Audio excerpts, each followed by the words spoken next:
Okay, तो हमने carbohydrate last class में पूरा कंप्लीट कर लिया था, ठीक है। तो हम स्टार्ट करने जा रहे हैं अपना ये प्रोटीन के बारे में, ठीक है।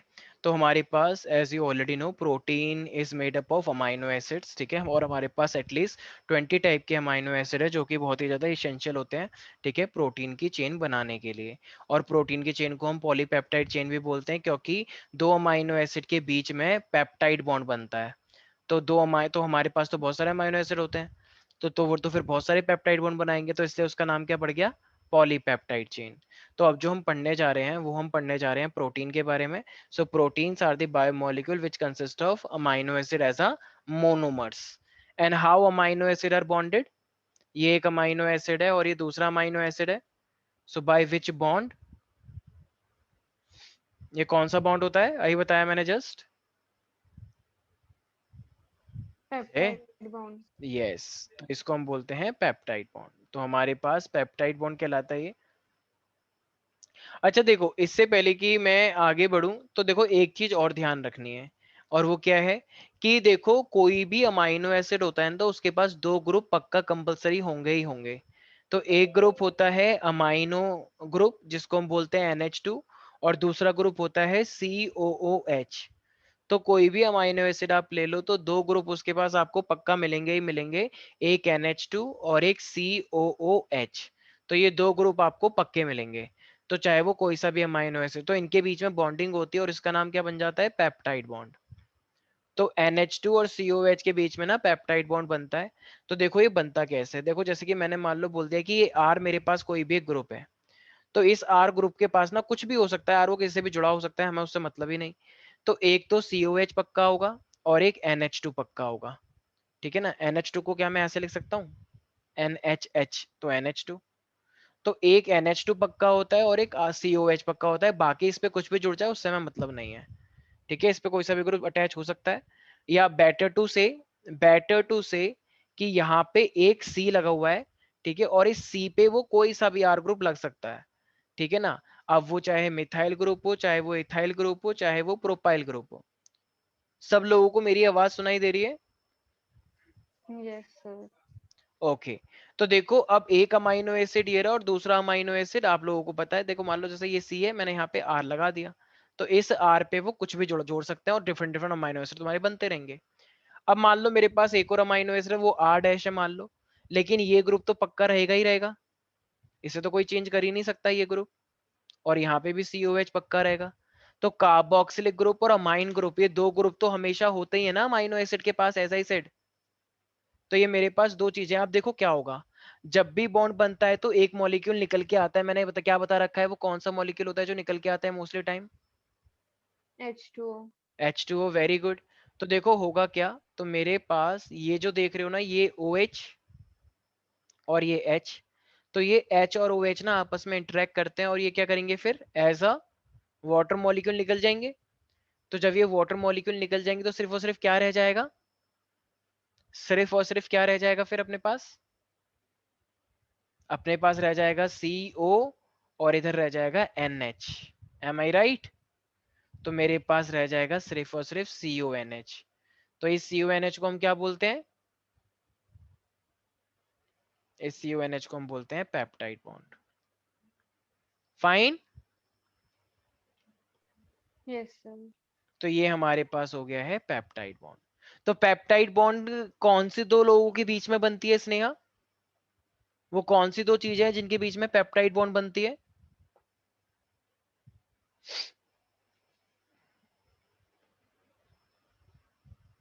स्नेहा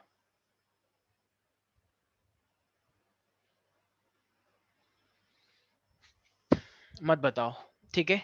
तो एक है carboxylic group of amino acid and amine group of other amino acid, right. तो ये मेरे पास पेप्टाइड बॉन्ड है। सब लोगों को मेरी आवाज आ रही है? वैष्णवी तुम सुन पा रही हो? Yes sir. वेरी गुड, ठीक है। तो ये तो बन गया मेरे पास, राइट। अब देखो प्रोटीन के बिना अपने आप में बहुत सारे स्ट्रक्चर्स होते हैं, कैसे? तो देखो हमारे पास एक स्ट्रक्चर ऐसा होता है कि जिसको हम बोलते हैं प्राइमरी स्ट्रक्चर। अब ये देखो, इसके ना 4 स्ट्रक्चर होते हैं, एक होता है प्राइमरी, एक होता है सेकेंडरी, एक होता है टर्शरी और एक होता है क्वाटरनरी।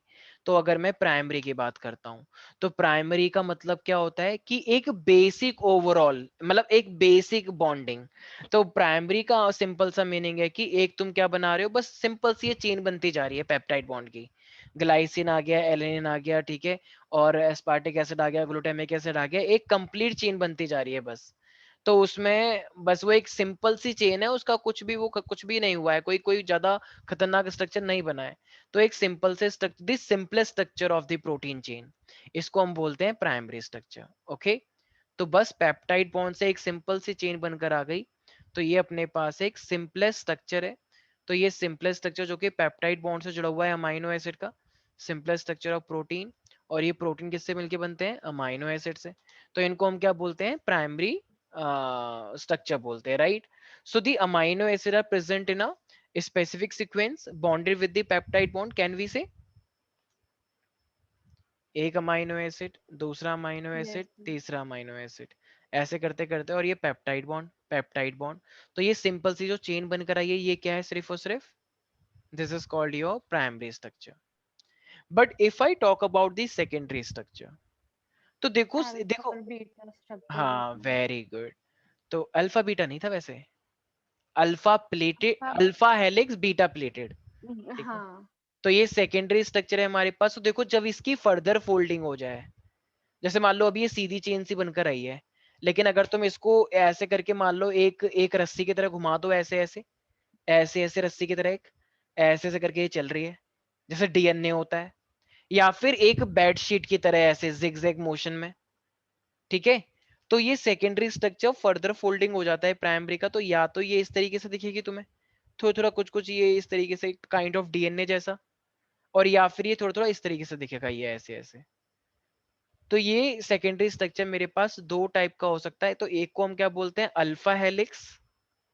तो जब फोल्डिंग हो जाती है इसकी भी प्राइमरी की, तो ये अल्फा हेलिक्स कहलाता है, और उसको हम क्या बोलते हैं, beta pleated, beta pleated, pleated. तो alpha helix and the beta pleated, right. तो मेरे पास सेकेंडरी स्ट्रक्चर क्या कहता है, तो it is produced due to the folding of the primary structure, और the folding of the tertiary, और folding of something. Folding of the primary. primary. अभी एक सेकेंड जस्ट, तेरी पास क्लास है तो 5 मिनट के तू देख ले, फिर मैं आता हूँ, ठीक है। हाँ, तो मैं क्या कह रहा था, तो मैं कह रहा था एक मेरे पास है अल्फा हेलिक्स और एक है मेरे पास बीटा प्लेटेड, राइट। तो अल्फा हेलिक्स कैसा है मेरे पास, इस तरीके से डीएनए की फॉर्म में रन हो रहा है, और एक है मेरे पास बीटा प्लेटेड, राइट एवरीबॉडी। तो can we say that it is the folding of the primary structure. Yes, sir. तो it is form both of them, right. तो दोनों के दोनों कैसे फॉर्म हो रही है, folding of the polypeptide chain जो ऊपर बनी थी तुम्हारी, और जो कि था एक प्राइमरी स्ट्रक्चर, राइट। अच्छा, एक चीज याद रखनी है, इन दोनों स्ट्रक्चर में ही ना जो बॉन्डिंग बॉन्डिंग तो बहुत सारी होती है, हाइड्रोफोबिक, हाइड्रोफिलिक, कोवेलेंट, आयनिक, बहुत सारी। लेकिन सबसे इंपॉर्टेंट चीज है कि इनके बीच में इंटरमोलिकुलर हाइड्रोजन बॉन्डिंग होती है।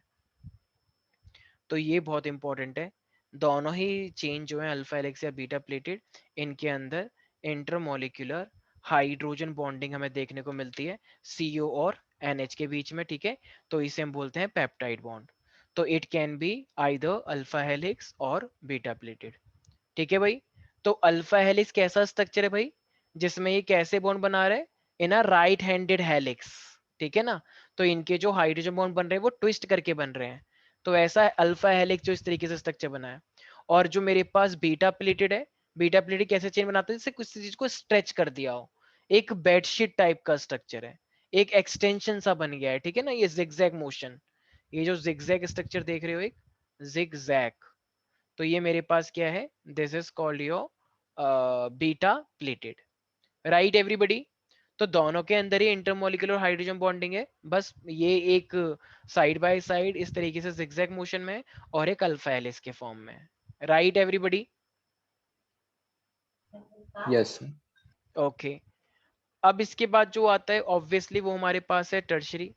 अब इसका भी अगर तुम फर्दर फोल्डिंग करवा दो, टर्शरी स्ट्रक्चर, अगर इसको भी तुम और ज्यादा फोल्ड करवा दो, भाई फोल्ड तो किसी भी तरीके से कर सकते हैं, तो अगर तुम पूरी ओवरऑल फोल्डिंग करवा दो, overall folding of the structure of polypeptide chain, अब कुछ बच्चे कहेंगे सर ये तो आपने प्राइमरी में भी लिखा था, तो यहाँ पे एक्चुअली हम सेकेंडरी वाले का भी फर्दर फोल्ड करवा रहे हैं। मैं यहाँ पे ब्रैकेट में लिख देता हूँ फर्दर फोल्डिंग, जो सेकेंडरी में तुमने फोल्ड करवाया ना, तो अब हम इसको और फोल्ड करवा रहे हैं, तो further folding of secondary, further folding of secondary structure. ठीक है भाई, तो जब फर्दर फोल्डिंग हो जाएगा तो टर्शरी के अंदर देखो, मैं एक आने वाले टाइम में, जैसे मैंने तुम्हें बताया था शायद, हमारे हेयर हो गए, तो हमारे हेयर थोड़े फाइब्रस जैसे हैं, ऐसे ऐसे केराटिन भरा हुआ है ना, केराटिन, तो ये फाइब्रस Yes. प्रोटीन इसका एग्जाम्पल है, फाइब्रस प्रोटीन टर्शरी का। ऐसी हमारी बॉडी में, मैंने तुम्हें एक दिन समझाया था, प्लाज्मा होता है ब्लड में, एक ग्लोबुलिन प्रोटीन होता है, ग्लोबुलर, जो कि इम्यूनिटी के लिए Yes, sir. रिस्पॉन्सिबल होता है, ऐसे ऐसे गोल गोल, तो इसको हम Mm-hmm. बोलते हैं ग्लोब्यूलर, ग्लोब्युलिन, तो ये कुछ बच्चों को याद होगा। तो ये हमारे पास, और इनमें भी क्या होता है, इनमें भी हाइड्रोजन बॉन्डिंग होती है, डाइसल्फाइड बॉन्डिंग होती है, वॉन्डरवॉल फोर्सेस होते हैं, इलेक्ट्रोस्टैटिक फोर्स होते हैं, बॉन्डिंग बहुत सारी होती है, कोवलेंट भी होती है, हाइड्रोजन भी होती है, वॉन्डरवॉल भी होती है, डाइसल्फाइड लिंकेज भी होता है, डाइसल्फाइड का मतलब एस एस बॉन्ड, तो ये सारी बॉन्डिंग इन सब के अंदर देखी जाती है। टर्शरी का मतलब थोड़ा सा कॉम्प्लेक्स सेकेंडरी से।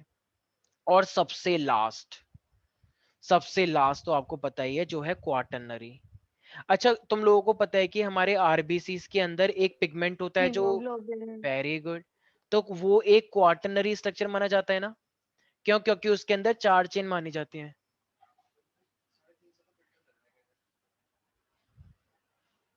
फिल्टर अभी तो लगा था, एक सेकेंड, जस्ट 2 मिनट, तो उसका फिल्टर से क्या रिलेशन है, क्यों ब्लॉक हो गया है, बड़ी जल्दी ब्लॉक हो गया।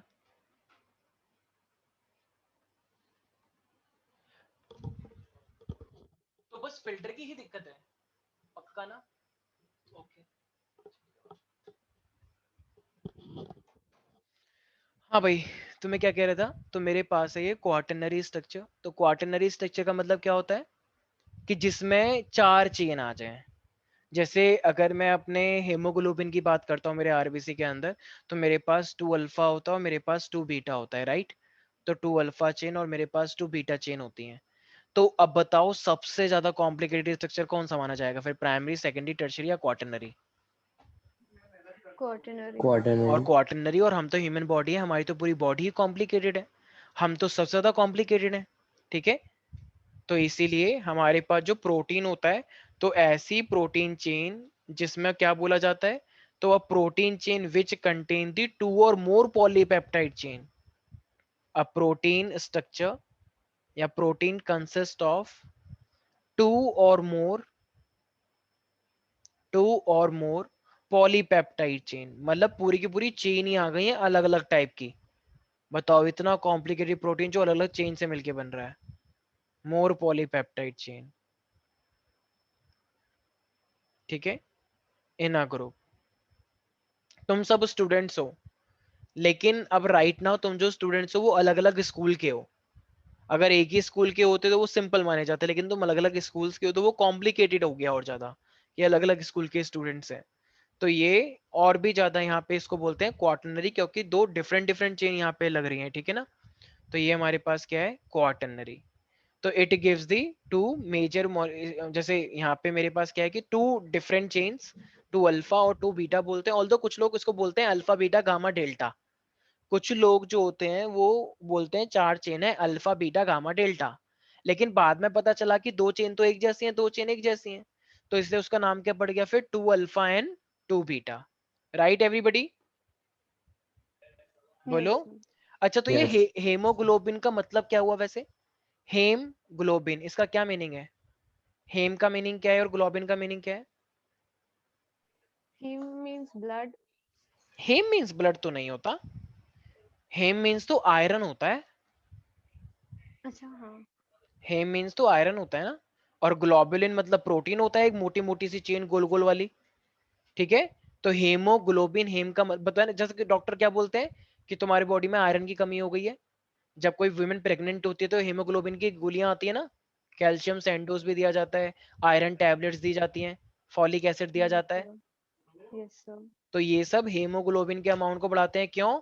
क्योंकि अब तुमको ब्लड सिर्फ तुम्हारे लिए थोड़ी चाहिए, बेबी के लिए भी चाहिए ना, बेबी का भी तो खून बन रहा है भाई। अब तुम एक तरह से दो दो लाइफ को ब्लड दे रहे हो ना, तो इसीलिए यहाँ पे हमारे पास ये पूरा का पूरा एक स्ट्रक्चर है। तो ये सबसे ज्यादा कॉम्प्लेक्स यहाँ पे क्या है? Quaternary structure. सब लोगों को समझ में आ गया है? Everybody? Yes, sir. Chandan, Aryan? Yes sir. तो देखो अब ना यहाँ पे हमारे पास क्या है, प्रोटीन के जो टोटल 4 स्ट्रक्चर हैं। तो एक सेकेंड, इससे पहले कि मैं आगे बढ़ूं, अन्वेषा तुम हो यहाँ पे? अन्वेषा? एक तो बच्चे रिप्लाई नहीं करते हैं यहाँ पे। माइका तुम हो यहाँ पे? Yes sir. हाँ, माइका इन अल्फा बीटा, नहीं sorry sorry, primary secondary tertiary structure जो अब तक हमने जितने पढ़े, ऐसा वो कौन सा स्ट्रक्चर है जिसके अंदर फर्दर 2 टाइप्स हैं? टर्शियरी में। टर्शरी तो नहीं था। तो इसमें भी तो फाइब्रस और ग्लोब्यूल, वो भी तो डिफरेंट टाइप ही होंगे या नहीं? मेनली सेकेंडरी है, ठीक है, मेनली हम बोलेंगे सेकेंडरी। तो सेकेंडरी के अंदर था ना alpha, I mean alpha helix and beta pleated, right everybody? तो सर ये क्या है फिर, ये फाइब्रस और ये तो इसका ग्लोब्यूल? ये तो एग्जाम्पल हो गए दो। अच्छा ठीक है। तुम एक भी ले सकते हो ना, लेकिन उसमें वो 2 टाइप के मेन हैं, तो वो फिर तुम्हें लेना पड़ेगा। तो मेन जो सबसे ज्यादा इंपॉर्टेंट जो है एग्जाम पॉइंट ऑफ व्यू से, तो वो है हमारे पास ये alpha beta. Alpha and beta sheet, right everybody? याद रहेगा? Yes, sir. ओके तो देखो अब हमारे पास, एक सेकेंड जस्ट, मैं एक वीडियो दिखा रहा हूँ जिसके अंदर पूरा का पूरा ये प्रोटीन का स्ट्रक्चर एक्सप्लेन किया जाएगा, ठीक है? जस्ट 1 सेकेंड,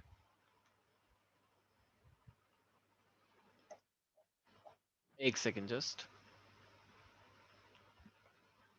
तो ऑब्वियसली हमारे पास बॉन्डिंग बहुत सारी होती हैं, covalent bonding, hydrophobic bonding, hydrophilic bonding, van der Waals forces, लेकिन सबसे इंपॉर्टेंट जो बॉन्डिंग मानी जाती है वो हम क्या बोलते हैं?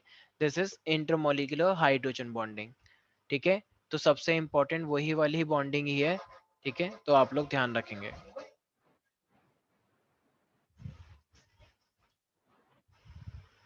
एक सेकेंड जस्ट,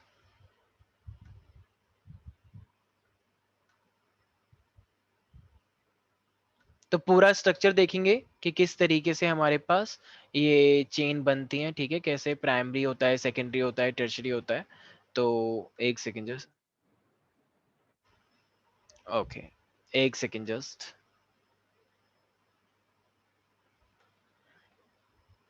क्या आप लोग स्क्रीन पे कुछ देख पा रहे हैं? Yes sir. तो ये पूरा का पूरा एक प्रोटीन के स्ट्रक्चर को एक्सप्लेन करेंगे, ठीक है? तो सब लोग ध्यान से देखेंगे एंड बॉन्डिंग को भी ध्यान से देखेंगे, ठीक है एवरीबॉडी? ठीक है, Yes, sir. आवाज आ रही है आप लोगों को? Yes, sir. Please listen It it is very often carefully. said that we should include protein-rich food in our diet. Proteins are present in many food items such as eggs, fish, and milk. Proteins are not just present in foods, they are also an integral part of our body. They are present in our hair, muscles, and even in hemoglobin. Proteins are formed when a large number of amino acids bond together through peptide bond. Depending upon the molecular shape of proteins, they can be classified as fibrous proteins and globular proteins. Let us study about them one by one. Fibrous proteins are formed when polypeptide chains run parallel to each other and are linked together to form fibers. The molecules of these chains at many points are held together by hydrogen and disulfide bonds. These proteins are insoluble in water. Some common examples of fibrous proteins are collagen and keratin.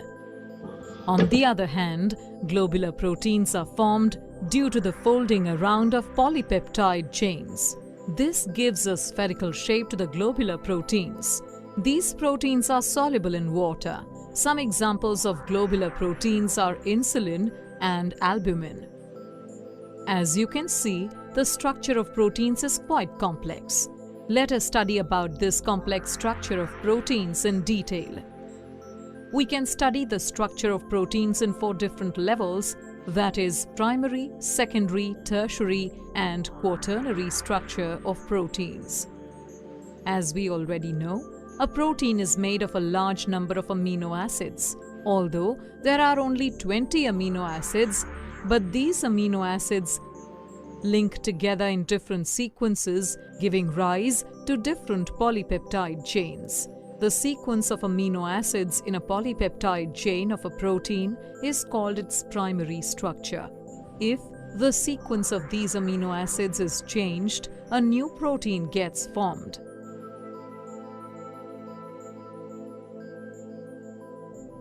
Now, secondary structure of proteins refers to the manner or shape in which the polypeptide chains are arranged.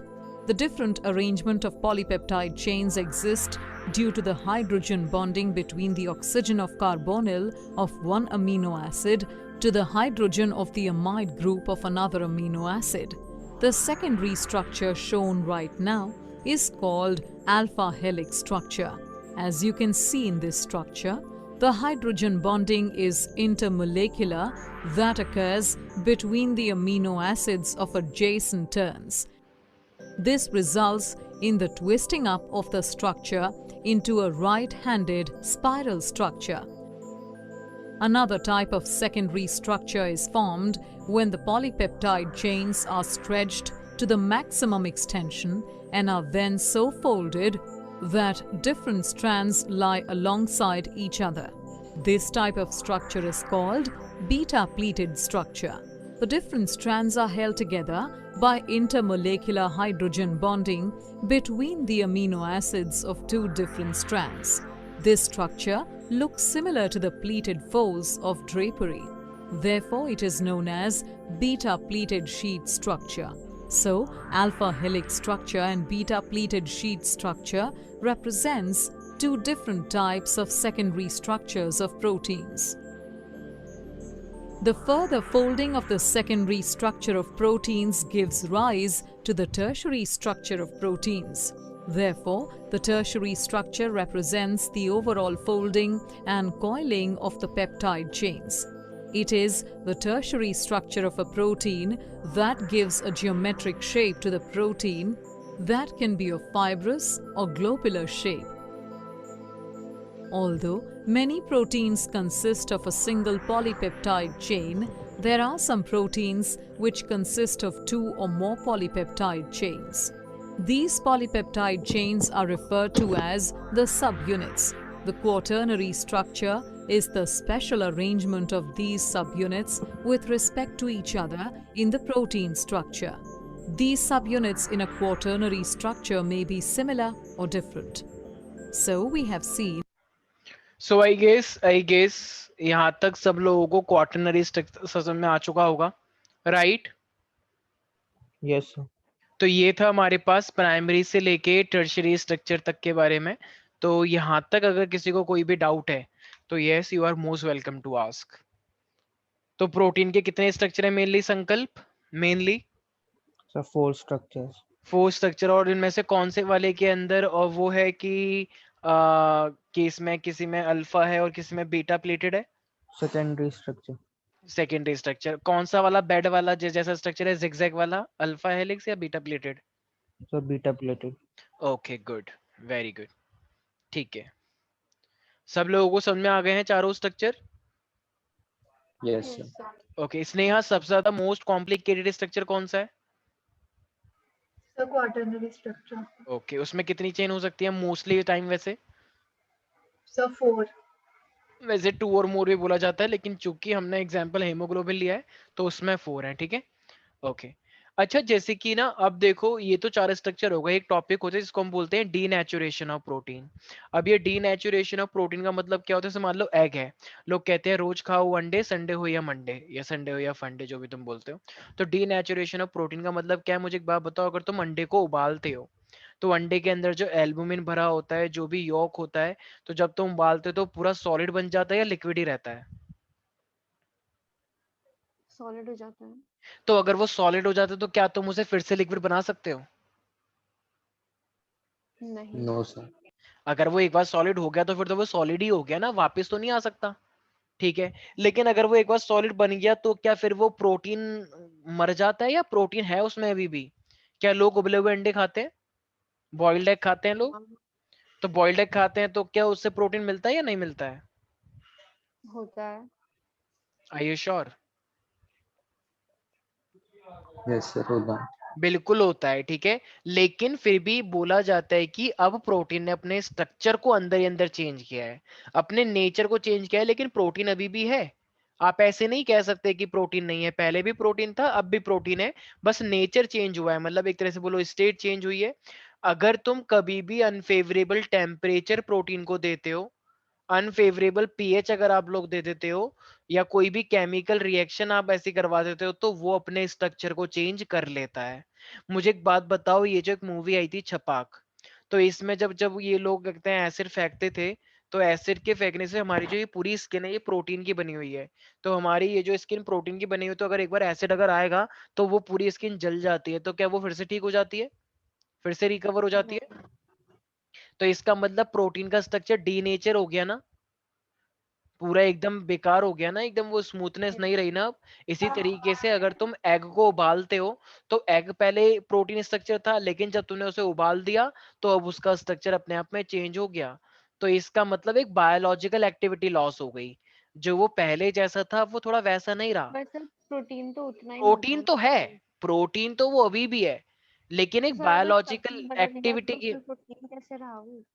क्या अगर उसका structure बदल रहा है तो फिर वो protein structure कैसे बदल रहा? रहा है इन द सेंस कि उसकी बायोलॉजिकल एक्टिविटी चेंज हुई है, स्ट्रक्चर कोई ऐसा चेंज नहीं हो रहा। मुझे एक बात बताओ मैम, अमाइनो एसिड पहले भी था, अभी भी वो अमाइनो एसिड है, बस उसके कुछ अमाइनो एसिड जल गए, मतलब खराब हो गए, तो क्या वो प्रोटीन नहीं रहेगा?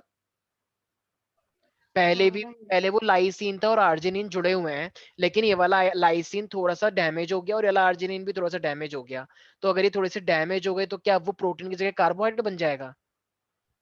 नहीं, क्या वो बन जाएगा? कार्बोहाइड्रेट तो बन ही नहीं सकता तब तो भी। इसीलिए मतलब प्रोटीन का स्ट्रक्चर ही थोड़ा सा डैमेज हो गया, मैं ये कह रहा हूँ, ठीक है। ये लेकिन अलग केस है जलने वाला, यहाँ पे केस है बॉईल करने वाला।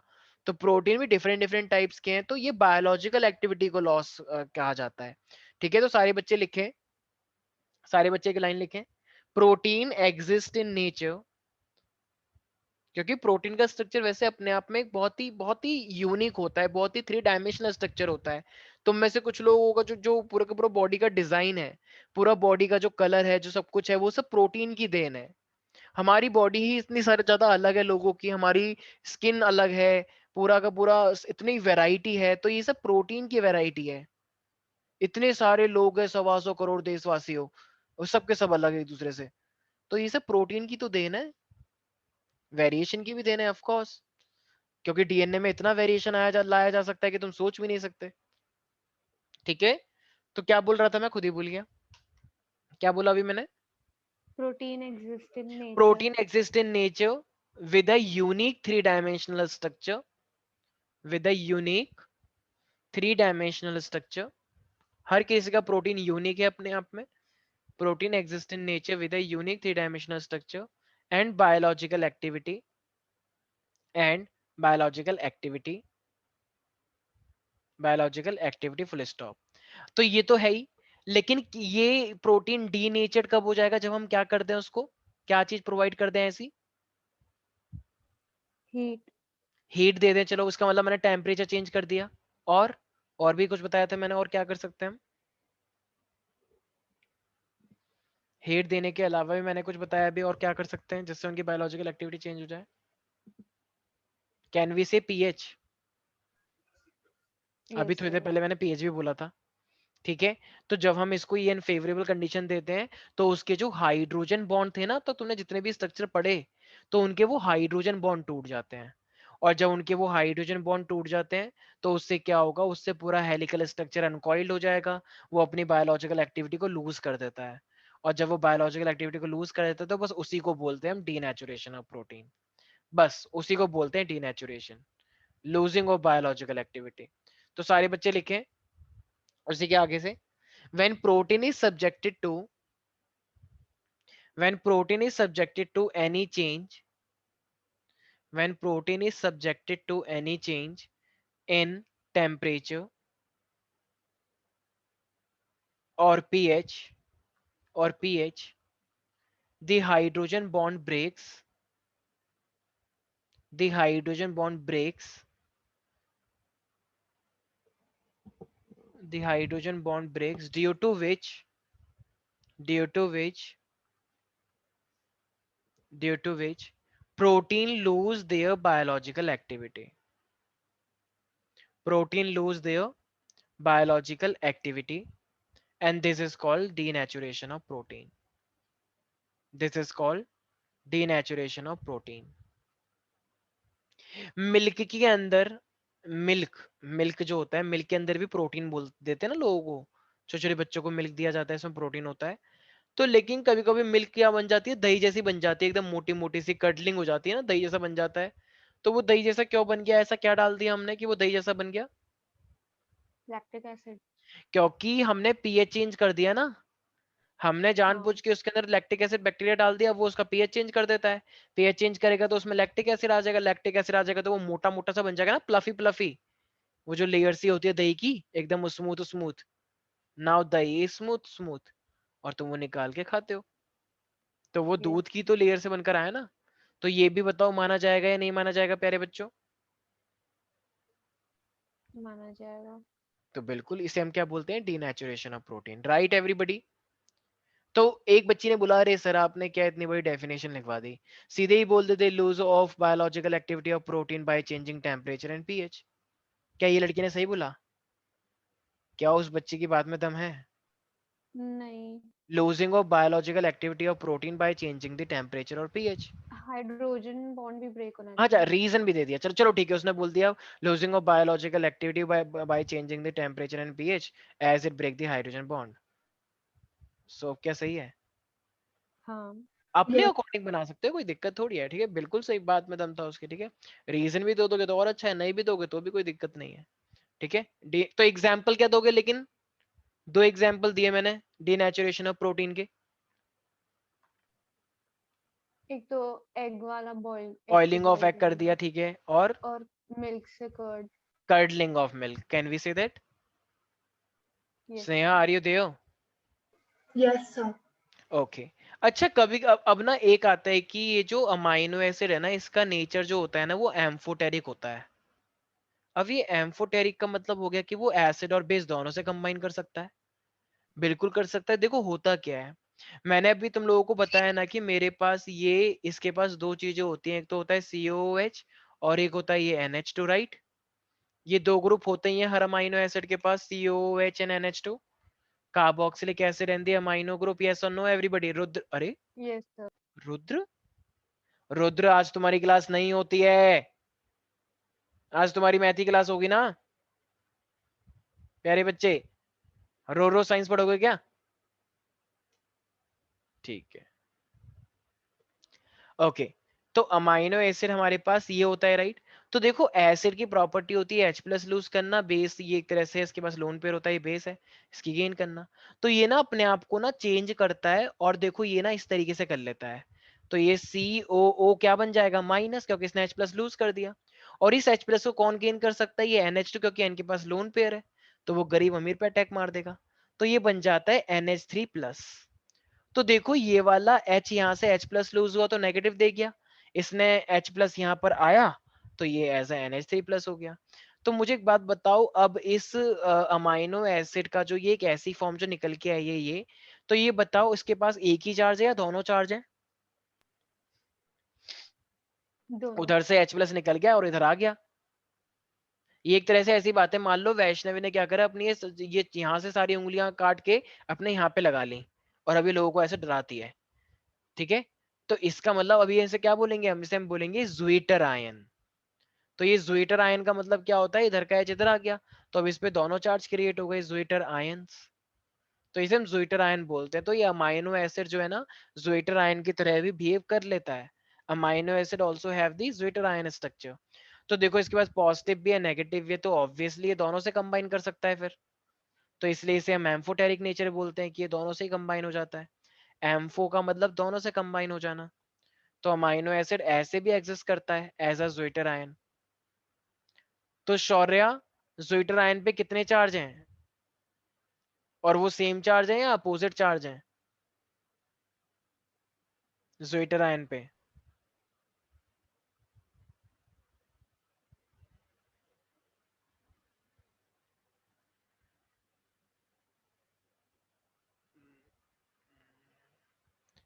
आ ये कैसी आवाज निकाल रहे हो तुम?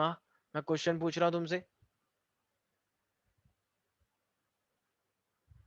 अच्छा सोच रहे हो, ओके ओके ओके।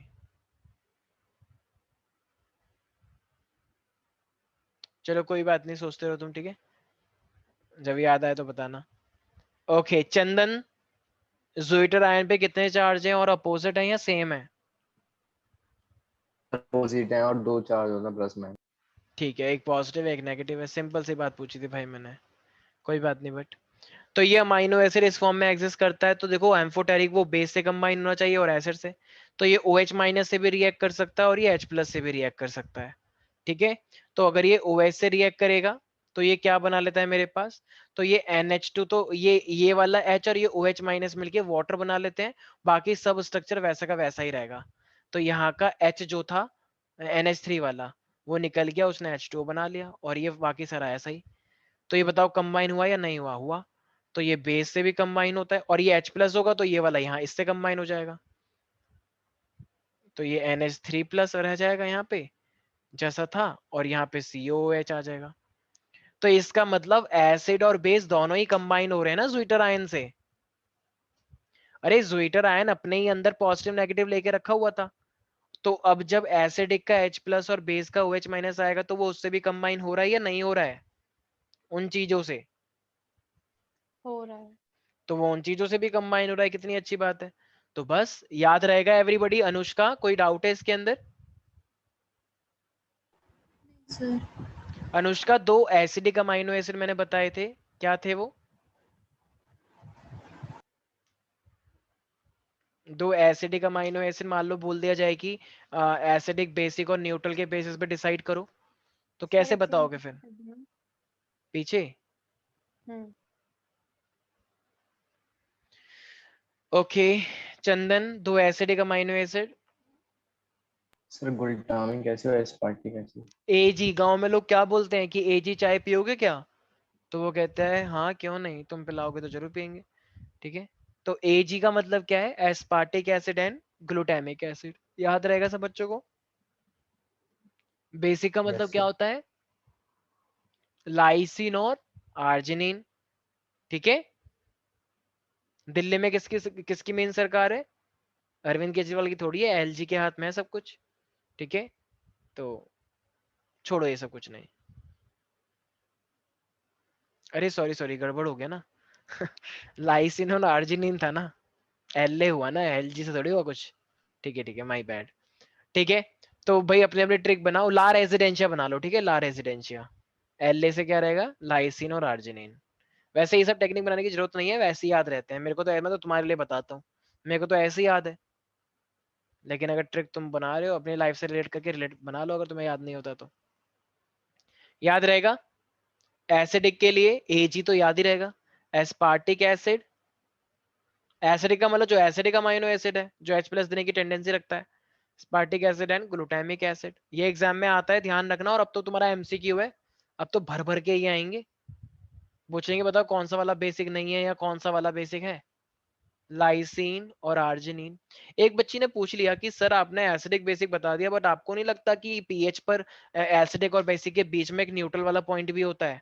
तो आप न्यूट्रल नहीं बता सकते क्या? न्यूट्रल वाले तो और भी इजी हैं, ठीक है। तो न्यूट्रल वाले तो बहुत ही, जो जो वैष्णवी नाम ले रही थी वो सारे न्यूट्रल ही थे। वैष्णवी, तुमने अपने मुंह से कौन कौन से अमाइनो एसिड नाम बताए थे? तो जो तुम बोल रही थी ना वो न्यूट्रल ही एलेनिन। था। Very good, alanine. एक और बताया था, सुना था मैंने अपने कानों से, तुमने ग्लाइसिन भी बोला था ना, जितना हाँ मुझे हाँ याद है। हाँ। तो ग्लाइसिन और एलेनिन ये दोनों ही क्या होते हैं, ठीक है, ये न्यूट्रल माने जाते हैं। वैसे एक और होता है जिसको हम बोलते हैं वेलिन, वैसे या एक बात पूछनी थी। एक सेकेंड, एक सेकेंड, बायो वाले बच्चे बताओ, एक मैंने एक ऐसा डिजीज बताया था जिसमें वैलीन आया था, ग्लूटामिक एसिड हटके एक वैलीन आ गया था, वो कौन सी डिजीज थी बायो वाले बच्चों? देखो इन बच्चों को नहीं पता। अच्छा बायो सर वाले बच्चे कुछ है आया ही था नहीं। एकदम, एकदम थोड़ा याद तो सिकल नहीं है। सेल एनीमिया याद आया? हाँ हाँ Glutamic acid sir is substituted by the valine at the 6 position of beta globin chain of hemoglobin. 11 की है सर। हाँ 11th क्रोमोसोम नंबर पे डिफेक्ट आता है। 11 क्रोमोसोम। हाँ ठीक है, इस बार का बायो लग नहीं रहा कि 99 आएंगे।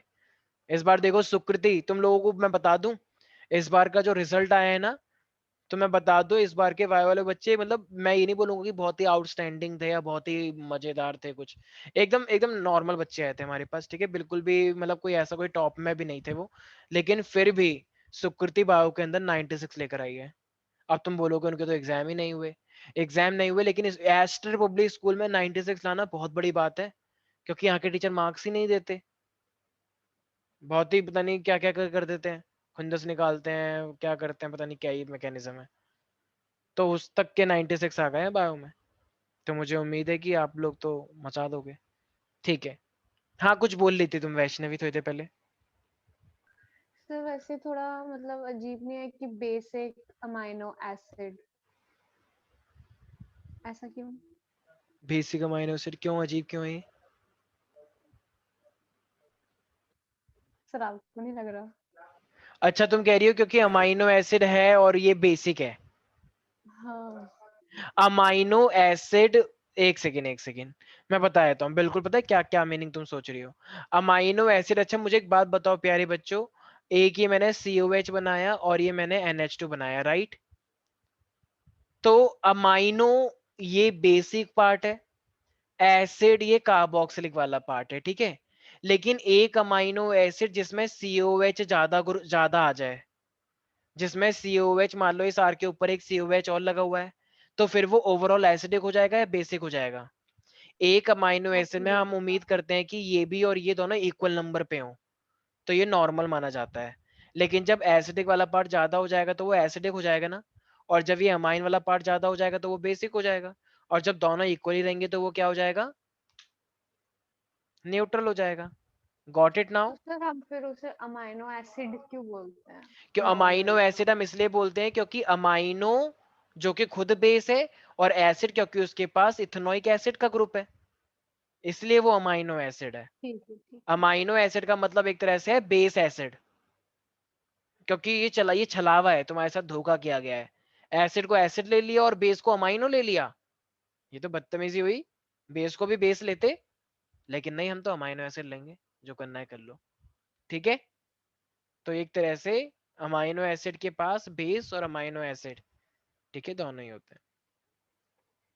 किसी को भी कोई डाउट है तो yes, you are most welcome to ask. No Sankalp, sir. Anushka, no sir. Anushka are you there? हाँ सर। ओके ओके, विराट का क्या हाल चाल है? अरे रिप्लाई नहीं करते बच्चे, अरे मतलब विराट कोहली ऐसे ही पूछ रहे हैं यार, मतलब क्योंकि गेम वेम चल रहे हैं ना आजकल। चलो कोई बात नहीं, बुरा मत सर मानना रहने बस, दो। बच्चे एक तो बुरा बहुत मान जाते हैं, हम तो बस ऐसे नॉर्मली बात कर रहे हैं यार, इतना भी कोई बुरा मानने वाली बात थोड़ी है। बुरा तो नहीं माना ना अनुष्का? नहीं सर। इतना तो चलता है ना यार, और मैंने ऐसा तो कुछ बोला भी नहीं है, ठीक है, ओके। तो अब मुझे एक बात बताओ प्यारे प्यारे बच्चों, अब देखो अब बस ऑलमोस्ट प्रोटीन खत्म होने जा रहा है, ठीक है, वैसे तो उसमें कुछ था ही नहीं, लेकिन फिर भी अब हमारे पास क्या है, देखो हाँ, देखो कुछ अमाइनो एसिड ना, जैसे कुछ लोग क्या कहते हैं कि ये लड़का आपका कमजोर हो गया है, इसको चश्मा लग जाएगा, इसको आप अंडे वंडे खिलाइए, चिकन विकन खिलाइए, ठीक है, तो वो ऐसा क्यों बोलते हैं डॉक्टर कि इसको आप अंडे जरूर खिलाइए, डेली के अंडे खाने चाहिए इसे, वरना इसकी आंखें कमजोर हो जाएंगी, क्यों क्योंकि बोलते हैं लोग? उसको प्रोटीन की कमी है। क्योंकि उसको प्रोटीन की कमी है, राइट, प्रोटीन की कमी है तो विजन पे बहुत बड़ा फर्क पड़ता है।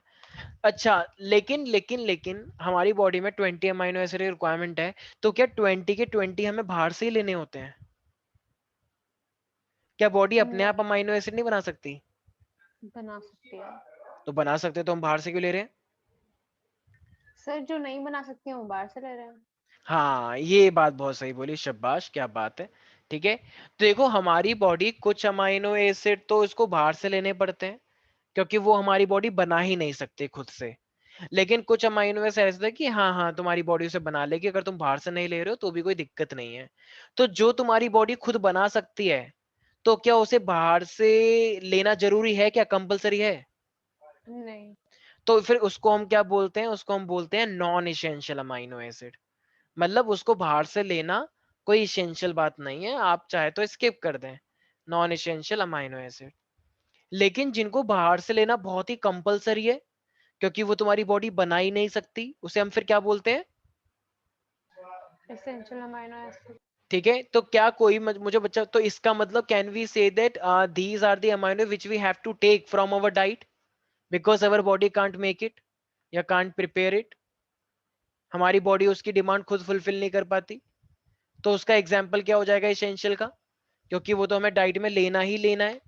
तो याद रखना, याद है? अच्छा, तो वैष्णवी बताएगी, जब हम ट्रांसलेशन पढ़ रहे तो पहला वाला अमाइनो एसिड क्या होता था? भूल गई, मैथियोनिन।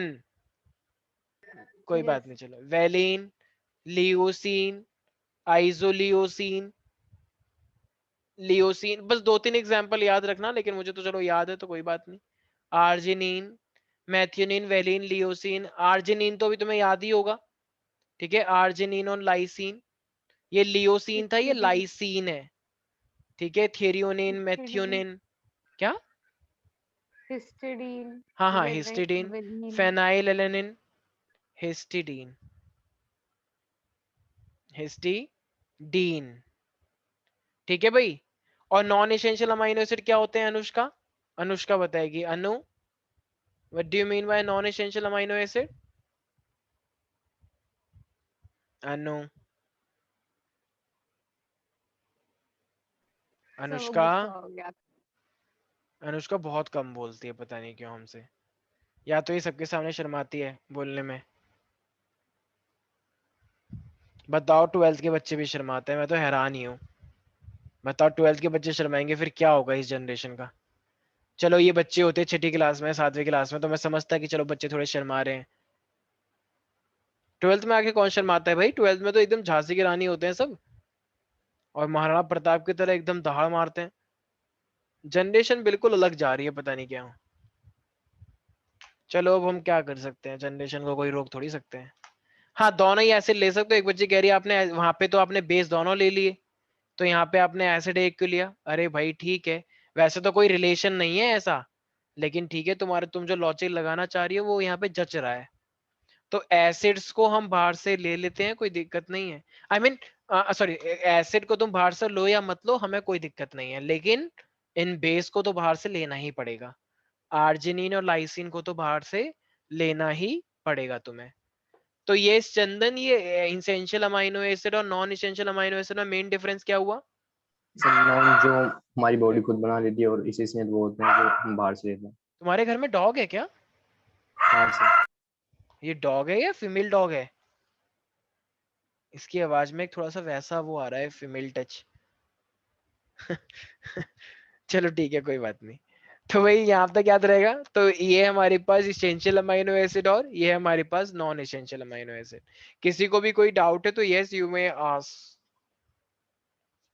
जो कि तुम करोगे नहीं। सर सर वो जो प्रोटीन हमारे मसल्स बनाने के लिए होता है वो कौन सा होता है? देखो, ऐसा कोई वो नहीं है कि ये वाला लोगे तो यही वाला बन जाएगा, ऐसे बहुत सारे है हमारे पास। टायरोसिन हो गया, सेरीन हो गया, ऐसे बहुत सारे प्रोटीन का पूरा कॉम्बिनेशन है। तुम्हारी बॉडी में कोई फिक्स थोड़ी है कि सिर्फ यही एक फिक्स करेगा अकेला, तो ऐसे पूरा कॉम्बिनेशन है। तो पूरा का पूरा एक कॉम्बिनेशन बनता है कि मेथियोनिन होगा, लियोसिन होगा, ठीक है, सेरीन होगा, तो ये पूरा कॉम्बिनेशन है उनका, ऐसा कुछ नहीं कह सकते तुम, ठीक है। तो मोस्टली वैसे आने वाले टाइम में तुम पढ़ोगे कोलेजिन होता है, तो कोलेजिन ज्यादा बनता है, जो मसल दिखाते हैं ना बॉयज लोग, ठीक है, कि देख बेटा डुल्ले शुल्ले, तो ये क्या होता है, कोलेजिन, कोलेजिन ज्यादा बनता है। तो वो फाइब्रस टाइप का प्रोटीन बोल सकते हो उसे। तो इन्हीं सब प्रोटीन, इन्हीं सब अमाइनो एसिड से प्रोटीन बनता है। अच्छा ठीक है, मॉलिक्यूलर शेप की बात करते हैं ना, बस ये लास्ट है प्रोटीन के अंदर, मॉलिक्यूलर शेप। तो मॉलिक्यूलर शेप के अंदर प्यारे बच्चों दो टाइप हमारे पास मेन है। एक होती है फाइब्रस शेप, फाइब्रस के अभी मैंने नाम बताया था, अगर तुमने नोटिस किया हो तो। फाइब्रस प्रोटीन एक ऐसा प्रोटीन जो थ्रेड लाइक स्ट्रक्चर्स हैं, ऐसे ऐसे ये थ्रेड थ्रेड से बने होते हैं। तो बताओ हमारी बॉडी में जब कभी चोट लगती है तो देखा है कभी थ्रेड थ्रेड से निकल के आते हैं, चिपचिपे से, गिलगिले से, थ्रेड थ्रेड जैसे। प्रोटीन भी तो थ्रेड जैसा होता है। तुम्हारे बालों का जो ये प्रोटीन है, ये केराटिन जो है, ये भी तो थ्रेड थ्रेड जैसा ही है। कभी देखा किसी के बाल एकदम पूरे के पूरे जले हुए, चिपके हुए आपस में? कुछ लोगों के हो सकते हैं, वो होता है ना तुम्हारे निब्बा निब्बी, तो उन सब में होता है। लेकिन हमारी मसल, अब बताओ, मैंने एक दिन जब हमने पढ़ा था हमारी मसल जो थी स्टेटेड अनस्टेटेड कार्डियक, वो ऐसी तो पढ़ते थे, याद आया? ये अनस्टेटेड मसल, तो ये थ्रेड लाइक स्ट्रक्चर ही तो है। तो हमारी बॉडी में बहुत सारा स्ट्रक्चर है जो कि कैसा है, लीनियर थ्रेड लाइक स्ट्रक्चर जैसा है, एक सीधा thread like structure, thread like structure हमारे पास है। तो ये सिंपल सी चेन है और इसमें भी हाइड्रोजन और डाइसल्फाइड बॉन्ड होता है। क्या ये पानी में घुल जाते हैं? जब तुम नहाते हो तुम्हारे बाल सारे बह जाते हैं पानी में और सिर्फ गंजापन बचता है? नहीं। सोच लो एक बार, पक्का पानी में नहीं बहते हमारे बाल, पर बह तो नहीं। जाते हैं। मैंने तो देखा है कुछ लोगों को, मतलब यूजुअली पानी में बह जाते हैं लोगों के बाल। अरे वो ठीक टूट है, के गिरते हैं ना। हाँ of course we know that. ठीक है, लेकिन वो डिसॉल्व होके तो नहीं गए ना भाई, टूट के गिर जाते हैं, राइट? तो एग्जाम्पल क्या हो जाएगा फिर इसका? तो एक तो पहली बात, वो देखा है किसी लोगों ने सिल्क का कपड़ा, वो जो लड़कियां रैम वॉक करती हैं, स्टाइल मारती हैं एकदम, आती है ना एकदम से, तो वो कभी सिल्क के कपड़े भी तो होते हैं एकदम जो शाइन मारते हैं अलग से, बहुत गर्मी लगती है उसे पहनने में। तो ये जो सिल्क के कपड़े जो होते हैं, तो इसके अंदर क्या होता है, फिब्रोइन होता है। तो ये जो फिब्रोइन है, तो ये फिब्रोइन भी सिल्क बनाने के लिए यूज किया जाता है। सुना भी होगा ना, कीड़ों को मारा जाता है सिल्क बनाने के लिए, तो उसमें से फिब्रोइन निकाला जाता है, सिल्क बनाया जाता है। हमारी जो ये टेंडन है, टेंडन मसल से बोन को कनेक्ट करती है, ठीक है? तो ये मसल से बोन को टेंडन यहाँ पे कनेक्ट कर रही है। तो ये बताओ, ये फ्लेक्सिबल है या बहुत ही हार्ड है यहाँ पे मेरा? फ्लेक्सिबल। तो ये फ्लेक्सिबल है। तो यहाँ पे क्या होते हैं, कोलेजन। ये कोलेजन भी मेरे पास कैसा है, थ्रेड लाइक जैसा है या फिर कुछ और? ऑब्वियसली थ्रेड लाइक जैसा है। थ्रेड। तो ये भी थ्रेड लाइक जैसा हो गया हमारे पास, राइट? हमारे नेल्स भी थ्रेड लाइक जैसे स्ट्रक्चर से बने हैं। हमारे जो ये हेयर्स हैं वो भी, मतलब हेयर का मतलब केराटिन बोल लो, केराटिन, केराटिन होता है हेयर के अंदर, केराटिन प्रोटीन। हमारे नेल्स के अंदर भी इसी टाइप का प्रोटीन होता है, राइट एवरीबॉडी? तो keratin is present in hair, skin, nails, okay, and muscles as well. याद रहेगा? तो ये केराटिन तो सबसे ज्यादा बेस्ट एग्जांपल है इसका, केराटिन प्रोटीन फाइब्रस का। तो फाइब्रस पर प्रोटीन ये ऐसे थोड़ा दिखते हैं। बायो नहीं हो गया बहुत ज्यादा? क्या? बहुत बायो नहीं हो गई इसमें? हाँ, तो ये है थोड़ा सा, अच्छी बात है इन बच्चों को भी बायो पढ़ने तो थोड़ी सी, ठीक है? एक ही तो चैप्टर है जो ये जिसकी वजह से ये लोग जाएंगे, ठीक है? अब आ रहा है हमारे पास ग्लोबुलर। ग्लोबुलर कैसा होता है जरा बताओ एक बार, वैष्णवी? आज सर किसी आप ने भी सारा वीडियो ऑन, मुझे आज बता रहे किसी भी हो बच्चे ने जो वीडियो ऑन मुझे नहीं नहीं करी है? आते। आज किसी भी बच्चे ने वीडियो ऑन नहीं करी है, वो तो बस मैं हूं जो कुछ कह नहीं रहा हूँ, क्योंकि मैं थक चुका हूँ बोल बोल के, मेरे में बिल्कुल भी एनर्जी नहीं बची सर है। 1 मिनट पीछे करना। Oh sure sure, why not. चलो तुमने इसी बहाने बोला तो ये केराटिन है हमारे पास, जो हेयर में होता है, नेल्स में होता है, मायोसिन होती है हमारे मसल्स के अंदर, ठीक है? यहाँ पर भी होता है, टेंडन में भी होता है, टेंडन में कोलेजन प्रोटीन होता है। और सिल्क में कौन सा प्रोटीन होता है, वो जो कहते हैं ना कि सिल्क की साड़ी दी है हमने तुम लोगों को, ठीक है, कि वहां से क्या आया, वहां से एक सिल्क की साड़ी आई है, ठीक है? ये लड़कियां लोग करती है ना ऐसे, कि उन्होंने मेरे लिए क्या भिजवाया, तो वो कहती है मेरे लिए सिल्क की साड़ी नहीं भिजवाई इन लोगों ने। अब बताती हूँ मैं उनको, ठीक है? तो ऐसा सुना है मैंने, पता नहीं ये लोग करते क्यों ऐसे। हमारे लिए तो ऐसा कुछ नहीं आता भैया, सिल्क हो या कुछ भी हो लिख दे दो लिया हम तो। सर। क्या? सर लिख लिया। अच्छा लिख लिया, ओके ओके, ठीक है। ये देखो मेरी बात काट रही है ये, ताकि मैं चुप हो जाऊं, पर मैं चुप नहीं होने वाला। कोई मेरे को चुप करा के दिखाए, ठीक है? लड़कियों की बात आई तो एकदम डिफेंड पे आ गए बच्चे, कि ऐसा कुछ नहीं है। सब समझ रहा हूं मैं तुम लोगों को, चुप रहकर भी तुम लोग बहुत कुछ करना चाह रहे हो, ठीक है? पर मैं हूं, मेरे को कोई चेंज नहीं कर सकता। तो ये हमारे पास है ग्लोबुलर प्रोटीन। यही नहीं कर शट रहा। अप वैष्णवी। तो ये हमारे पास है ग्लोबुलर। मुझे पता है तुम इन लोगों को लीड करना चाह रही हो, कि तुम इनकी बात रखना चाह रही हो, पर अफसोस। कुछ भी। तो अब ये मैं हमारे आंसर देंगे तो आपको अच्छा नहीं लग रहा? ओके फिर ओके मैं भी ठीक है। चुप हो जाऊंगी, कोई कुछ तो ये बोलेगा हमारे नहीं। पास, चलो थैंक यू, वैष्णवी ने हमारा बहुत साथ दिया है, इन बच्चों ने तो हमारा साथ इतना ढंग से दिया नहीं, लेकिन थैंक यू वैष्णवी, वैष्णवी ने पूरी क्लास को आज संभाल रखा है, वरना क्लास इतनी बोरिंग और निहत्ती बोरिंग हो जाएगी कि शायद मैं भी इस्तीफा दे दूं। लेकिन थैंक यू वैष्णवी की वैष्णवी ने संभाल रखा है। जिस तरीके से श्री कृष्ण ने अपने एक उंगली पर पहाड़ को उठाया था, उसी तरीके से वैष्णवी बहुत ने ज्यादा हो इस गए पूरी तो, क्लास के भार को उठा लिया। Thank you Vaishnavi. बहुत ज्यादा हो गए तो। ठीक है चलो कोई बात नहीं, तारी तो थैंक यू तो बोल दो कम से कम। चलो ठीक है छोड़ो, थैंक तो यू मैं सर। हमें किसी से कोई उम्मीद ही नहीं है अब। ठीक है तो ये हमारे पास ग्लोबुलर प्रोटीन कैसे होते हैं, ऐसे गोल गोल, ठीक है, स्फेरिकल टाइप के। सर्कल मत बोल देना, रियलिटी में 3 डायमेंशन चलती है ना कि 2 डायमेंशन, तो स्फेरिकल बोलना सारे बच्चे, स्फेरिकल। तो ऐसे स्फेरिकल टाइप के प्रोटीन तो मैंने बताया था हमारी बॉडी में प्लाज्मा में, याद है ना, मैंने बताया था एल्बुमिन, ग्लोबुलिन। तो ये सब जो प्रोटीन होते हैं, इंसुलिन भी इवन ग्लोबुलर जैसा दिखता है, इंसुलिन के जो स्ट्रक्चर होते हैं ना, तो जो ऐसे प्रोटीन जो पॉलीपेप्टाइड का एक नेटवर्क बना लेते हैं ऐसा गोल गोल, तो जिनकी पॉलीपेप्टाइड चेन ऐसी गोल गोल होती है इस तरीके से, तो वो ग्लोबुलर बन जाता है। और ये हमें कहाँ कहाँ पे देखने को मिलता है, अगर तुम ज्यादा पानी पीते हो तो ऑब्वियसली यूरिनेशन भी ज्यादा जाओगे, कम पानी पियोगे तो जाओगे ही नहीं। तो ये सब आयन बैलेंस कौन करवाता है, ठंड लग गई यार, रिमोट वहां रखा है। हाँ, तो भाई अब जब हमारे पास इतना ज्यादा, क्या बोल रहा था मैं, हाँ एल्बुमिन होगा, तो वो आयन बैलेंस करता है हमारी बॉडी में। और इंसुलिन क्या करता है वो तो तुम्हें पता ही है। मान लो वैष्णवी जो है, मान लो क्या, वैष्णवी के सामने तुम पूरा एक केक रख दो, पूरा वो रख दो बताशे, वो जो दिवाली के बच जाते हैं ना भगवान पे चढ़ाने के बाद, ये सारे चट कर जाती है, कुछ नहीं छोड़ती। कोई मीठा रख दो इसके सामने, ये कुछ नहीं छोड़ सकती। टॉफी हो, गुजिया हो, होली वाली, या कुछ भी हो, एक दिन में अगर वो खत्म ना हो तो इसका नाम बदल दो। तो फाइनली फिर वैष्णवी को थोड़ी सी दिक्कत हो गई, किस चीज की, ब्लड, ये ग्लूकोज लेवल इसका हाई हो गया, थोड़ी थोड़ी डायबिटीज जैसा इसका कुछ हो गया। तो ऑब्वियसली फिर अब जब लोग तकलीफ में होते तो मुझे याद करते हैं, तो इसने मुझे याद किया। फिर फाइनली मैंने इसकी बॉडी में क्या करा, ऐसे इंसुलिन का इंजेक्शन, जादू से वो आ गया। तो जब आ गया तो अब रिलीफ मिलेगा या नहीं मिलेगा, क्योंकि तुमने 10th क्लास में क्या पढ़ा था, मिलेगा। Insulin decreases the glucose level. लेकिन एक परमिसिबल लिमिट तक कम करना है या बिल्कुल ही कम कर दोगे अब, फिर तो चक्कर खा के नीचे गिर जाएगी कि बता ग्लूकोज ही नहीं बचा। इतना भी क्या क्या इंसुलिन निकालना, क्योंकि दोनों कंट्रोल करते हैं ना, बताया था मैंने लास्ट क्लास में, लास्ट में नहीं, last two yes sir. Last 10th class में। ठीक है, कुछ वैसी ज्यादा हो क्लास नहीं, वैसी क्लास की बात कर रहा हूँ, पूरी 11th क्लास 10th क्लास। ठीक है, तो लास्ट टू लास्ट क्लास में मैंने ये बात डिस्कस करी थी तुम लोगों से। कोई डाउट है किसी को, एवरीबॉडी? No sir. एक चीज ध्यान रखना, इंसुलिन की जो इंसुलिन निकलता है ना, वो एक्चुअली में पूरा का पूरा एक ऐसा प्रोटीन है जो 51 अमाइनो एसिड से मिलके बनता है। ये कोई बहुत बड़ी बात नहीं है, बल्कि ये सबसे छोटी बात है। कोई लोग सोचते हैं अरे 51, इतना तो मुझे मेरी दादी देती है पैसे। वो जो नहीं होता कन्या लांगुरा, क्या होता है वो, जो क्या कहते हैं उसे, वो जो नवराते में लास्ट में होता है, कंचक, कंचक। कंचक, हाँ, तो उसमें मिलता है किसी को 51 रुपीज। ठीक है, कितने रुपए मिलते हैं तुम्हें, 10 रुपए, कितने रुपए? 10-10 रुपए देते 10 थे रुपए मिलते हैं पहले। आजकल भी हैं? सर अब तुम्हारे तो इसमें कोई हाँ, वैल्यू नहीं बढ़ी 10 क्या? रुपए मिलते हैं। 100 रुपए मिलना चाहिए आजकल अब तो। का पता नहीं सर, अब का पता नहीं। अब तो 100 रुपए मिलने, क्या तुम लोग जाते नहीं हो?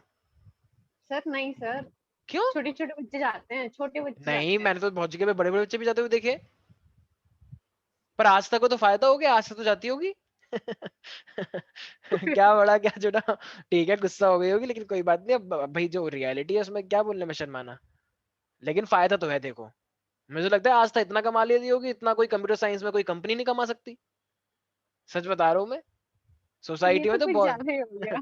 अरे सोसाइटी में बहुत लोग एकदम दिल खोल के पैसा देते हैं, कुछ कुछ तो जगह पे तो लाखों लाखों रुपए थोड़ी ना लाखों देते तो हैं। नहीं, 1000 रुपए तो एक घर से हो ही जाता है, पूरे एकदम पूरा वो होता है इसका, बुकिंग स्लॉट है कि सुबह 4 बजे से लेके 12:30 बजे तक चलेगा ये प्रोग्राम, और बस 1 मिनट के लिए आएगी ये, बस 1 मिनट आती है, वो लोग पैर वैर छूते हैं, आशीर्वाद देती है, और सीधे पहले पैसे लाओ खाना वाना घर भिजवा देना, पैसे लाओ खाना वाना घर सीधे, बस पैर पैर वो करना होता है और आशीर्वाद सही है ना, देखो कितना बढ़िया है।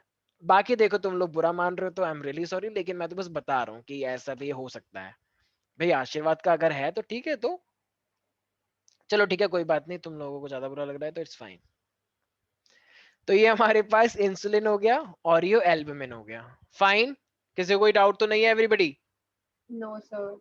स्नेहा तुम भी जाती हो आई गेस, सच सच बताना देखो ईमानदारी के साथ। नहीं सर। अच्छा पहले तो जाती थी ना, हाँ फिर जब छोटे थे तो तब तो कितने, तो मैक्सिमम कितना अन हुआ उससे एक दिन में? एक दिन थोड़ी होता है, 2 दिन होता है ना, एक अष्टमी होता है, एक वो होता है नवमी। 2 अष्टमी दिन में होता भी है। 2 दिन की कमाई, बाप रे क्या बात है। वो अभी तक चल रहे होंगे पैसे, मुझे सब पता है। कितना कमाया बताओ, सबसे बताओ। इतना तो हम नहीं कमा पाते, बताओ। हमारी 2 रुपए की बताओ सैलरी आती है, अब क्या कर सकते हैं। स्नेहा बता दो तो एटलीस्ट। सर हमें भी 2 रुपए मिलते हैं। तुम रहने दो, ये तो तुम झूठ बोल रही हो। सच सच बताओ, सच सच ईमानदारी के साथ, मैक्सिमम कितना अन हुआ है उससे? स्नेहा ने बिल्कुल सही आंसर दिया है। अरे बताओ तो यार। चलो ठीक है, हम नहीं पूछ रहे, ठीक है। लेकिन मैं इतना तो गारंटी के साथ कह सकता हूँ कि 5,000 तो हो जाता होगा मिनिमम।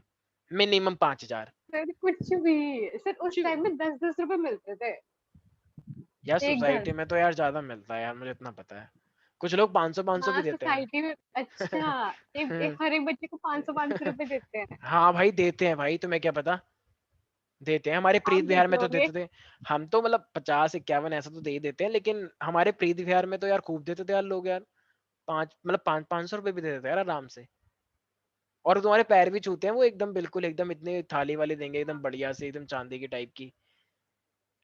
चलो छोड़ो, तो तुम लोग कभी चांदी आस्था का को, तो कुछ तुम ज्यादा ही लोग हो तुम गया। लोग कभी आस्था को नहीं समझ सकते, ठीक है। आस्था मतलब वो आस्था नहीं, वैसी भगवान वाली आस्था। ठीक है। चलो भाई।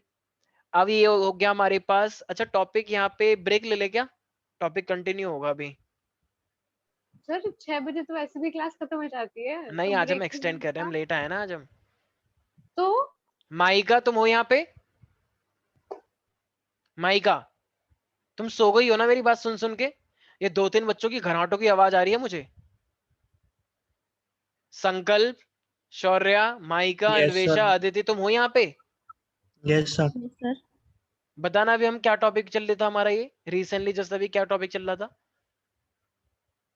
नवरात्रा चल रहा था आपका। नवरात्रा चल रहा था। ओके। चलो कंचक चल रहा था, नवरात्रा नहीं। ठीक है। चलो कोई बात नहीं। पर अब देखो एक ना छोटा सा टॉपिक है प्यारे प्यारे बच्चों, ये टॉपिक है हमारे पास एंजाइम। बस मैं छोड़ रहा हूँ, डोंट वरी। देखो एंजाइम्स तुम लोगों ने पढ़ रखा है, मैंने चैप्टर नंबर 4 में भी थोड़ा सा करवाया था कि enzymes are the biological catalyst. याद आया? जैसे हमारे माउथ के अंदर से टाइलिन निकलता है जिसका नाम है सलाइवरी अमाइलेज, यस और नो? यस तो सर। सलाइवरी अमाइलेज निकलता है तो वो इन सब सबस्ट्रेट के ऊपर एक्ट करता है ना। तो मुझे एक बात बताओ, सबने वो तो पढ़ी हुई है ना, लॉक-इन की हाइपोथेसिस? लॉक-इन की हाइपोथेसिस पढ़ रखी है ना? अच्छा सबने वाली मूवी देखी है? वो कौन सी मूवी थी वो कौन सी, वो जिसमें शाहरुख खान होता है, सैफ अली खान होता है, और वो जूही होती है, जूही तो होती है हाँ। वो कौन सी मूवी जिसमें शाहरुख खान को कैंसर होता है? कोई मिल गया? नहीं नहीं नहीं, कोई मिल गया नहीं। कल क्या हो ना नाम हो। है? कल हो ना हो। हाँ कल हो ना हो। सबने देखी है कल हो ना हो? मैंने जैसे अभी अभी देखा है, कौन है वो मैंने तो नहीं अनजानी? देखी। नहीं देखी? Oh my God. सर देखिए।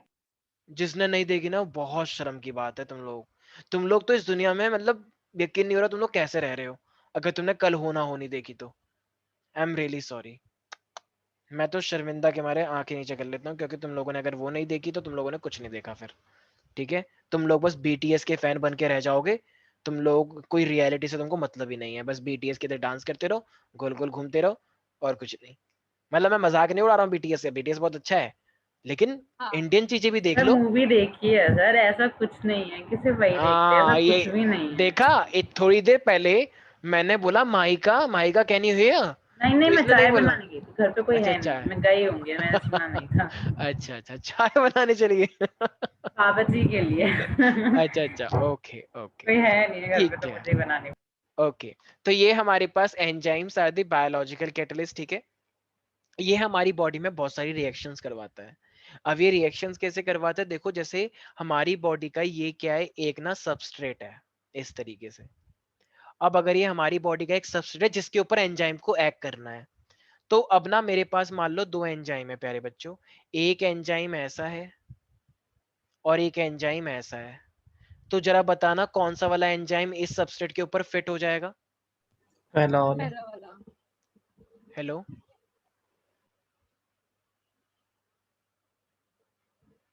है? चलो ठीक है।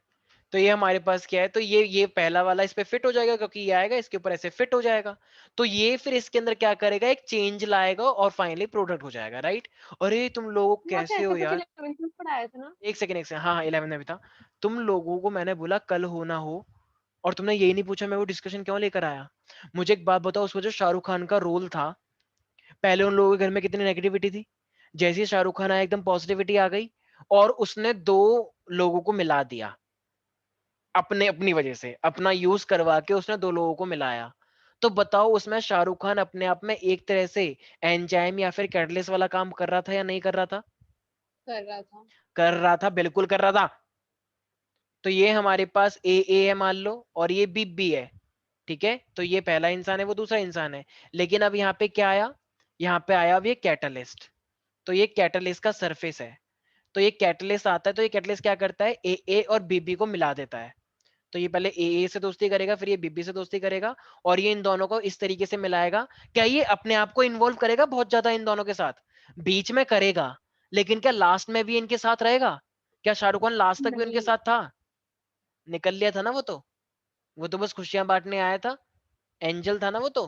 कुछ लोग होते हैं जो तुम्हारी जिंदगी में खुशियां बांटने के लिए आते हैं, जैसे कि मैं, ठीक है। पर तुम लोगों से बिल्कुल। मानोगे नहीं, आई नो दैट। तो ये हमारे पास क्या है, पर कोई तो बात क्यों नहीं, नहीं हम तो मानेंगे? मानते। पर कुछ लोग विपक्ष में बैठे हुए हैं ना, वो एक्सेप्ट नहीं कर सकते। तो ये हमारे पास ए और बी, ठीक है। तो ए और ये बी, तो ये क्या बन गया, ए बी। और ये बताओ एंजाइम अपना निकल जाएगा, देखो एंजाइम कितना अच्छा है, इन लोगों को मिलाने के लिए आया, रिएक्टेंट से प्रोडक्ट भी बन गया, और ये खुद अपना निकल जाएगा। तो एक ही एंजाइम बताओ बहुत सारी रिएक्शन को कैटलाइज कर सकता है नहीं कर सकता है? कर सकता है। और करता भी है। कर सकता है क्या, करता ही है, सर ठीक है। आपने तो पूछा ये ही अब तो मुझे एक बात इतना। बताओ, तो मान लो अगर मेरे पास माल्टोस है, तो माल्टोस को तोड़ने के लिए कौन सा एंजाइम चाहिए? माल्टेज। गांव से आएगा तुम सारे के सारे बच्चे। माल्टोस को तोड़ने के लिए माल्टेज चाहिए, तो वो क्या टूट जाता है, किसमें टूट जाता है? ग्लूकोज एंड ग्लूकोज में बताया था ना। यस हे सर। भगवान, इन लोगों को कुछ याद नहीं रहता। एक तो ये बच्चे वीडियो ऑफ रखते हैं, ऊपर से ऑडियो ऑफ रखते हैं। पता नहीं इन लोगों को कैसे मतलब पढ़ाएगा। मुझे तो लगता है शुभम सर एकदम सही कह रहे थे, बड़ा ही अजीब सा बैच है भैया। एकदम कोई कोई कुछ रिस्पॉन्ड ही नहीं करता, ऐसा लगता है जैसे सर दीवारों से उनकी बात कर रहे क्लासेस हैं। तो कोई भी नहीं करता। क्या, क्यों नहीं करते तुम लोग? तो फर्क क्या रह गया, फर्क क्या रह गया? मुझे तो नहीं लग रहा कोई फर्क है अब। मुझे तो ये सर की क्लास लग रही है अब। ना ऑडियो ऑफ, ना सॉरी सॉरी, ऑडियो भी ऑफ, वीडियो भी ऑफ। बदतमीजी करवा लो बस। बस एक वैष्णवी है जिसने पूरा भार संभाल रखा है पूरी क्लास का। मैं फिर से बोल रहा हूँ, और पूरी डंके की चोट पे बोल रहा हूँ। कितनी तारीफ मत करो सर आज। तो ये ग्लूकोज और ये ग्लूकोज, सर ठीक है। थोड़ा हाँ हाँ, आईओएस टॉपिक है, थोड़ा बोरिंग हो जाता है, इसलिए हम ज्यादा गेस रिस्पॉन्स अच्छा ये बायोलॉजी का टॉपिक थोड़ा बोरिंग हो जाता है। Kind of oh like please, ये लोग ना देख रहे हो वैष्णवी, इन्होंने कैसे मुद्दे को भटका दिया। इंटरेस्टिंग बायो ही हाँ है। हाँ, ये लोग तो वो है, इन लोगों को बताओ कि इंटरेस्ट, बताओ इनको क्या इंटरेस्टिंग लगता है। इनको ये इंटरेस्टिंग लगता है कि प्लस इज इक्वल के बाद माइनस हो जाता है, फिर ये कहते हैं वाह इट इज सो इंटरेस्टिंग। क्या इंटरेस्टिंग है इसमें? पर चलो ठीक है, सबके अपनी अपनी चॉइस है, हम कुछ सर कह नहीं इन सकते। इन लोग से फिर एक कॉस और इंटरेस्टिंग थीटा चीज आती है, साइन थीटा इंटरेस्टिंग सीखना चीज है। आती है, मल्टीप्लाई उधर जाके डिवाइड में हो जाता है, और वापस ही, एंड वाइस वर्सा भी पॉसिबल है, उल्टा भी होता है इसका। बताओ ये इनके लिए इंटरेस्टिंग है। बायोलॉजी में वैरायटी है, वैरायटी, वो तुम समझ नहीं पाओगे वैरायटी। हर चैप्टर में प्लस माइनस, हर चैप्टर में प्लस माइनस, बस नाम अलग। चलो हम किसी की बुराई नहीं कर रहे, हम तो बस रियलिटी से अवगत करा रहे थे, ठीक है। अब हमारे पास है सुक्रोज, तो सुक्रोज के लिए हम क्या लेंगे, ऑब्वियसली सुक्रेज लेते हैं। ग्रेस तो ये क्या बन जाएगा, ग्लूकोज एंड फ्रक्टोज, बताया था ना, जीएफ याद रहता है बच्चों को, आई डोंट नो व्हाई, ठीक है। तो ये सब बच्चों को याद रहेगी, ए यस बच्ची, सर। ठीक है। तो ये माल्टोज हो गया, ये सुक्रोज हो गया, इसी तरीके से हमारे पास लैक्टोज भी होता है, तुम लोगों को अगर याद हो तो लैक्टोज किस में टूटता है? लैक्टेज लैक्टोज लैक्टेज में टूटता है, मतलब कि वो लैक्टेज आता है, लैक्टेज एंजाइम आ बता रहे। हाँ, तो वो किस में टूट जाएगा? वेरी गुड शाबाश, चलो इसी बहाने स्नेहा ने कुछ बोला तो थैंक यू स्नेहा, हम पे थोड़ा सा। बोलोगे। ओके ग्लूकोज, देख रहे हो कैसे धमकी दी जा रही है खुलेआम। तो ग्लूकोज एंड गैलेक्टोज। ओके, अच्छा तुम्हारे स्कूल का रिजल्ट नहीं आया ना वैसे अभी तक स्नेहा, मतलब 12th का? सर पता नहीं, डाला तो नहीं है अभी तक। बताओ, कुछ बच्चे तुम्हारे स्कूल के थे उनका रिजल्ट, बहुत सारे बच्चों को रिजल्ट नहीं आया, बताओ। हद हो गई, पता नहीं कितने आलसी हैं बताओ। इन लोगों से एक शीट नहीं अपडेट की गई कि बच्चों को कितने मार्क्स देने हैं। ये डीपीएस का भी लोग, तो नहीं आया सर?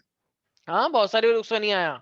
और यकीन की बात बताऊं, मेरे को ऐसे बोलना नहीं चाहिए, मैं मतलब किसी स्कूल के खिलाफ नहीं बोल रहा हूँ, बहुत सारे स्कूल में पता है क्या रंगदारी मांगी गई है, रंगदारी। रंगदारी पता है क्या होता है?